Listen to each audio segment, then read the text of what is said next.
नुसल्ली व नुसल्लिमु अला रसूलिहिल करीम अम्मा बाद फ़अऊज़ु बिल्लाहि मिनश शैतानिर रजीम बिस्मिल्लाहिर रहमानिर रहीम इन्नमा यख्शल्लाह मिन इबादिहिल उलमा सदक़ल्लाहुल अज़ीम इन्नल्लाहा व मलाइकतहू युसल्लूना अलन नबी या अय्युहल्लज़ीना आमनू सल्लू अलैहि व सल्लिमू तस्लीमा। मोहब्बत के साथ दुरूद पढ़ें। अस्सलातु वस्सलामु अलैका या सय्यदी या रसूलल्लाह व अला आलिका व अस्हाबिका या सय्यदी या हबीबल्लाह। अस्सलातु वस्सलामु अलैका या सय्यदी या रहमतल लिल आलमीन व अला आलिका व अस्हाबिका या सय्यदी या खातमन नबिय्यीन। रब्बी शरह ली सदरी व यस्सिर ली अमरी वहलुल उक़दतम मिन लिसानी यफ़क़हू क़ौली। मुअज़्ज़ज़ मोहतरम मोहतशम सामीन हज़रात, हज़रत साहब क़िबला ने साहबज़ादा साहब ने मुझे हुक्म इरशाद फरमाया है। हकीकत ये है कि हज़रत प्रोफेसर साहब का ख़ूबसूरत ख़िताब आप समाअत फरमा चुके हैं। उसके बाद मैं समझता हूँ कि किसी ख़िताब की ज़रूरत तो नहीं, लेकिन चूँकि मुझे हुक्म हुआ है तो एक दो बात मैं भी अर्ज़ कर दिए देता हूँ। आया मुक़द्दसा मैंने बरकत के लिए पढ़ी है। वैसे इस आया मुक़द्दसा के ऊपर एक ख़ूबसूरत जो है ख़िताब किया जा सकता है, लेकिन मैंने ये बरकत के लिए पढ़ी है। सिर्फ़ जब आपने हुक्म दिया तो एक दो बातें मेरे ज़हन के अंदर आईं, वो मैं आपके सामने अर्ज़ करना चाहता हूँ। जो मकाम हज़रत सुल्तानुल उलमा का है वो किसी से मख्फ़ी नहीं है कि आप इतने साल हो चुके हैं जय्यद उलमाए किराम के खिताबात सुन रहे हैं और एक से बढ़कर एक आलिम दीन, एक से बढ़कर एक मुक़र्रिर ख़ूबसूरत से ख़ूबसूरत अंदाज के अंदर हज़रत सुल्तानुल उलमा का मकाम और मर्तबा और आपका जो इल्मी वक़ार है उसको बयान कर रहा है। लेकिन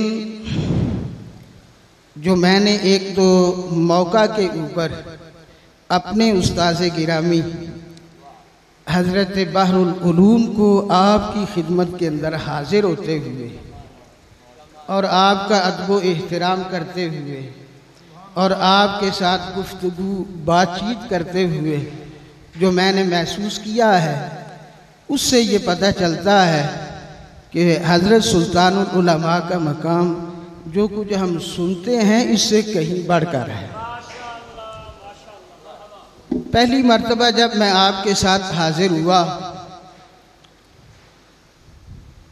मतब के अंदर हम आए और लाला जी वहाँ मौजूद होते थे। उनसे पूछा तो उन्होंने बताया कि उस्ताद अंदर हैं। हम बैठ के बातचीत हो रही है, अंदर जो है ये पैगाम चला गया। और ये उस वक़्त की बात है कि जब हज़रत बहरुल उलूम रहमतुल्लाहि ताला अलैह आपकी अपनी उम्र मुबारक जो है ये 70 साल के करीब थी और आपके घुटनों के अंदर दर्द भी जो है ये शुरू हो चुका था। तो ऐसा आदमी आपको मालूम है कि वो आसानी के साथ बैठ उठ नहीं सकता। जैसे ही उस्ताद हज़रत सुल्तानुल उलमा तशरीफ़ लाए, अभी जो है मतब के वो जो बार छोटा सा बरामदा था उसके अंदर मौजूद थे। तो हज़रत बहरुल उलूम रहमतुल्लाहि ताला अलैह ने महसूस किया तो आप खड़े हो। ये अदब का पहला मकाम।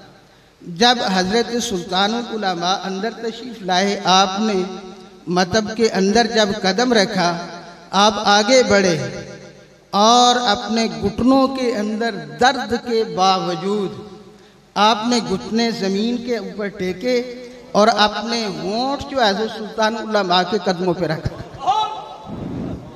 ये वो मंजर है जो मैंने अपनी आंखों से देखा हुआ है। और उस वक़्त मुझे पता चला कि हज़रत सुल्तानुल उलमा जो है ये क्या मकाम रखते हैं। जिन लोगों ने हज़रत बहरुल उलूम रहमतुल्लाह ताला अलैह आपको देखा हुआ है या आपकी कुछ मजलिस की हुई है या आपके मिजाज से कुछ वाकिफ़ हैं, वो समझते हैं कि मौलवी मोहम्मद यूनुस हो और वो किसी के लिए इस तरह झुक जाए, ये हो नहीं सकता। अगर वो झुका है तो वो जिसके लिए झुका है वो फिर उसका मकाम आप खुद अंदाज़। और फिर इतने पर ही काफ़ी नहीं किया, आपने उस्ताज़ों के पाँव भी चूमे, फिर जो है आपके घुटने भी चूमे, जब 10 बोसी की हाथ फिर चूमे। आज हम भी उस्ताज़ों से मिलते हैं, मशाइख से भी मिलते हैं, और जिस तरह जो अंदाज होता है वो होता भी है। लेकिन उमूमन यही होता है कि अगर शेख बैठा हुआ है तो उस वक़्त घुटनों को बाज़ औक़ात चूम लिया जाता है, और अगर खड़ा होता है तो फिर 10 बोसी के ऊपर ही किफ़ायत की जाती है। लेकिन हाज़िरीन मोहतरम, आप खुद अंदाज़ा करें कि पहले पाँव भी चूम रहे हैं, फिर घुटने भी चूमे जा रहे हैं, फिर आपकी 10 बोसी भी की जा रही है। आप खुद अंदाज़ा करें कि हज़रत सुल्तानुल उलमा के मकाम और मर्तबा जो है ये क्या हो सकता है। मुझे हज़रत बहरुल उलूम का एक जुमला बड़ा खूबसूरत याद आ रहा है। जब कभी किसी के ऊपर नाराज़ होते उस वक़्त आपकी बेनियाजी जो है ये सामने आती है, और अपनी बेनियाजी को जाहिर करने के लिए एक आदमी मेरे सामने वो उसको नाराज़ हुए। खारिया के अंदर हजरत जानते हैं लेकिन नाम नहीं लूँगा, बहुत बड़ा आदमी था, किसी वजह से उससे नाराज़ हो गए। तो जब उससे नाराज़गी का इजहार किया तो उस्ताद फरमाने पंजाबी के अंदर, मैं तेनू नासा दा वाल नहीं जानता, मैं तो नासा दा वाल नहीं जानता। तो इस किस्म का आदमी जो बड़े बड़े लोगों को बेनियासाना अंदाज के अंदर इस तरह झुठलाता हुआ नजर आता है, अगर वही आदमी यहाँ आके झुक जाता है तो उससे ये पता चलता है कि जो मकाम व मर्तबा आज स्टेज से बयान हो रहा है वो तो अपनी जगह, लेकिन हकीकत के अंदर हजरत सुल्तान उलमा का मकाम इससे कहीं बढ़कर। फिर एक मर्तबा एक दूसरी मजलिस के अंदर मुझे याद है कि आए उस वक़्त हजरत बहरुल उलूम रहमतुल्लाह ताला अलैह अपनी मारूफ किताब जो है वो तस्नीफ़ फरमा रहे थे सैफुल अवान।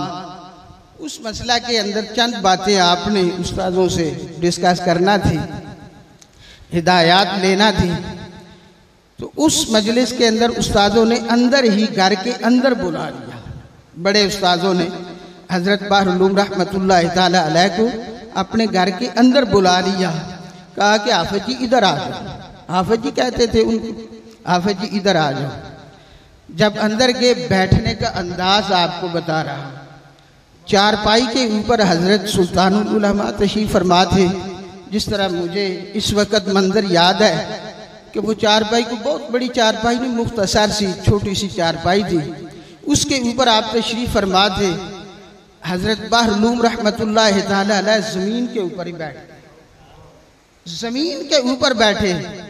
हजरत सुल्तानुल उलमा ने बहुत इसरार किया कि हाफिज जी ऊपर बैठे, लेकिन आपने कहा नहीं उस्ताद जी मैं इधर ही बैठूंगा।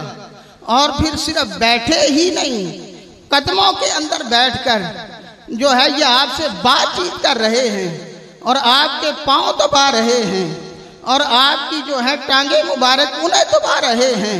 और मुझे ये बार बार मंजर याद है कि जब आप मसला पूछते हैं और फिर जब उस्ताद बयान करते हैं तो उनको दाद देने का अंदाज ये था, कभी आपके घुटने चूम रहे हैं, कभी आपके पांव चूम रहे हैं। जो इस अंदाज के अंदर हज़रत सुल्तानुल उलमा का अदब एहतराम हज़रत बहरुल उलूम रहमतुल्लाहि ताला अलैह अगर वो करते हैं तो उससे हमें पता चलता है कि हज़रत बहरुल उलूम रहमतुल्लाहि ताला अलैह ये किसी आम बंदे का नाम तो है नहीं, ये आम मिजाज का बंदा तो है नहीं, आवाम बरादरी के साथ ताल्लुक़ रखने वाले बेनियाज तबीयत के मालिक, लेकिन जब यहाँ आते हैं तो उस वक़्त मिटे हुए नज़र आते हैं। मुझे हज़रत कारी साहब का एक जुमला भी याद आ रहा है। ये कभी कभी फरमाया करते हैं कि अगर उलूम जैसा आदमी यहाँ आके इस तरह से होता है तो फिर जो है उससे पता चलता है कि हज़रत सुल्तानुल उलमा का मकाम व मर्तबा क्या है। और ये सिर्फ उन्हीं की बात नहीं, यकीनन दूसरे उलमा जो आपके शागिर्द हैं, जिनका अभी जो है प्रोफेसर साहब ने जिक्र किया, वो आते होंगे तो वो भी इसी तरह एहतराम करते होंगे, यकीनन यही मामला होगा। और यहाँ तक कि जब जो जिक्र किया गया कि डांगरी शरीफ वाले हजरत साहब अगर वो आते हैं तो वो इस मकाम के अंदर आकर जो है पाँव के अंदर जूते भी उतारते थे। तो ये उलमा इतने बड़े जय्यत उलमा अगर वो इस जगह का भी एहतराम करते हैं, इस बस्ती का भी एहतराम करते हैं, इन गलियों का भी एहतराम करते हैं, तो उससे ये पता चलता है कि हज़रत सुल्तानुल उलमा का मकाम व मर्तबा क्या है। और मुझे एक लिहाज से ये भी मुसर्रत होती है कि हज़रत सुल्तानुल उलमा आपका जो असल गांव है वो हमारे फतेहपुर के करीब है। सांतल के आप रहने वाले हैं तो बिल्कुल हमारे करीब है। जब कभी सांतल में वहाँ से गुज़रता हूँ और एक मर्तबा इत्तिफाक ऐसा हुआ कि एक घर के अंदर मुझे जाना पड़ा, तो उस घर के अंदर बैठे बैठे जब मैंने याद किया, उन लोगों से पूछा मैंने कि यहाँ एक मौलाना सुल्तान अहमद साहब इधर हुए हैं और वो चले गए। वो आदमी कहने लगा कि वो मेरे चचा जान थे। तो उसी घर के अंदर मुझे जाना हुआ। तो इस लिहाज से ये भी हमारे लिए एक खुशी की बात है और एक मुसर्रत की बात है कि आप उस इलाके से ताल्लुक़ रखते हैं जिस इलाके के अंदर हमारा भी ताल्लुक़ है, वहाँ जो है यह हम ज़िंदगी गुजार रहे हैं। और फिर हज़रत बहरुल उलूम रहमतुल्लाहि ताला अलैह आपका यहाँ आने का जो अंदाज हुआ करता था, चूँकि मैं यही एक बात लेके आगे बढ़ रहा हूँ, जब भी यहाँ आते खाली हाथ कभी नहीं आया। जब भी कभी आते, जितनी मर्तबा मैंने देखा, गालिबन 5-6 मर्तबा मुझे आने का मौका मिला हजरत के साथ। तो उसके अलावा भी हमारे साथी जो हैं ये बताते हैं जब भी आते हैं तो नज़र लेके ही आया करते, बग़ैर नज़र के नहीं आया करते थे, बल्कि उस्ताज़ों का अपने असातिज़ा के साथ सिर्फ यही नहीं बल्कि दूसरे उस्ताज़ों के साथ भी एहतराम का यही ताल्लुक़ था। हज़रत बंदियालवी के आप शागिर्द थे तो उनको आप जो है मनी आर्डर के ज़रिए खिदमत वहाँ पहुँचाया करते। तो इस मकाम के अंदर भी आते, जब भी आते तो नज़र लेके आया करते थे। और अक्सर व बेशतर जो नज़र आप लेके आया करते वो रस हुआ करते और मखसूस दुकान से हुआ करते। और कई लोग जो आपके मिजाज के हम शनासा हो चुके थे, उन्होंने जब कभी हज़रत बहरुल उलूम को राज़ी करना होता तो वो यही कहते कि हासना वाला चलना है और रस मेरे ज़िंदगी वो यही कहते कि भाई हासना वाला चलना है, रस मेरे ज़िंदगी। तो इतनी बात कहने से बड़ी नाराज़गी क्यों ना होती, वो नाराज़गी ख़त्म होकर रह जाती। और हज़रत बहरुल उलूम रहमतुल्लाहि ताला अलैह इतनी वालिहाना अंदाज के अंदर, एक मर्तबा मुझे याद है कि हम यहाँ आए खोजे के अंदर, कोई सवारी ना मिल सकी। 1-2 बार सवारी भी मिली, लेकिन एक बार सवारी ना मिली तो मैंने जो है इंतज़ार जो है ये करने का कहा, लेकिन हुजूर फरमाते कि यहाँ आकर अब ठहरेंगे नहीं। फिर आप फरमाया करते कि भाई जब हम पढ़ते थे तो डिंगा से हम पैदल आ जाते थे, ये तो खोजा थोड़ा सा टपांडा है, तो आप वहाँ से पैदल चले और इस तरह इस मकाम के अंदर हाजिर हुए। सो हाजिरीन मोहतरम, आप इंतहाई खुशकिस्मत हैं। जिस तरह हजरत प्रोफेसर साहब बता रहे थे, कह रहे थे और फरमा रहे थे, कभी आप खुशकिस्मत हैं, ऐसे खुशकिस्मत हैं कि आपको हजरत सुल्तानुल उलमा का मीज़बान होने का शरफ हासिल है। और मीज़बान भी उस अल्लाह के बंदे का जो आलिम रब्बानी है, आम आलिम दीन, उसकी भी बड़ी शान होती है। और जो इस दर्जे का होता है, हुजूर ने तो आलिम दीन के मुताल्लिक़ ही फरमाया, मन साफ़ह आलिमन फ़क़द साफ़हनी। जो किसी आलिम दीन से मुसाफा करता है, वो यूं समझे वो मेरे साथ मुसाफा करता। तो आपने जो उस वक़्त लोग मौजूद थे, यकीनन सुबह शाम आपकी खिदमत के अंदर हाजिर होते रहे।